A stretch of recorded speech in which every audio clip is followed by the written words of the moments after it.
What's up everyone, this is Tom, welcome back to another video. In this one we've got something a little bit different. I'm actually in Italy. So I thought it'd be really cool, whilst I'm in such a beautiful city, to break down 5 cinematic gimbal movements. These are 5 movements that I use regularly to break down scenes and locations. The majority of this list, you don't actually need gimbals or expensive stabilizers to pull them off, just handheld will be absolutely fine. For instance, the first one we're going to be talking about on this list is the reveal. This is a really simple camera move. You're simply panning behind one item and bringing another into focus. It's a really good way to reveal scenes behind objects. You can pan into a black object and then reveal out of a black object to get a really sort of seamless transition between the two scenes. Our next one here is going to be a foreground push in. This is going to be a really good way of sort of bringing in the outside scene, but then immediately sort of pushing in and introducing a new one. It is a really cool scene, very visually impressive and super easy to accomplish, especially if you're shooting in that 120 frames a second frame rate. You'll be able to slow this right down and make it look really dramatic.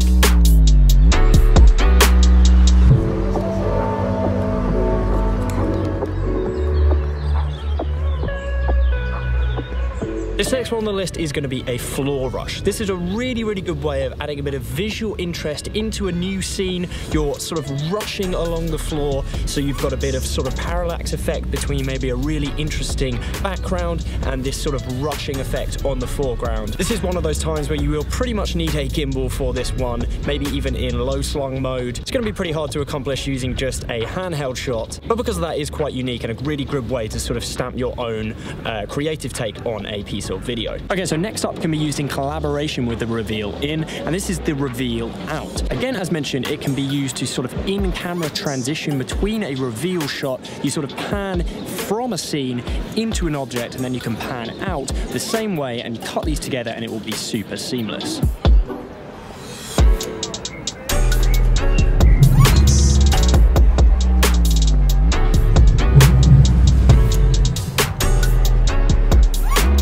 So last one on this list we have is the foreground pan. This is a really great way to sort of use after you've established your shot, after you've established your scene, to use this shot as a kind of a differentiating shot from other people that may have shot a similar location to you. It's a really good way to sort of add a bit of extra visual interest to something which is a bit more mundane. So my favorite way to use this is probably to rush past some trees, rush past some leaves, and it really sort of makes your subject behind stand out a lot more than it would have if you just shot that on its own. Most of the time you're going to be wanting to use a gimbal to achieve this shot. However, you can do it with handheld, but it might just be a little bit more tricky. You maybe have to not use such a large plane of motion, but it is still a really good shot to have in your toolkit. That is it for this one, guys. Let me know what you think of this video format, the sort of travel style. Drop a comment down below and let me know what you think, and I will catch you next time.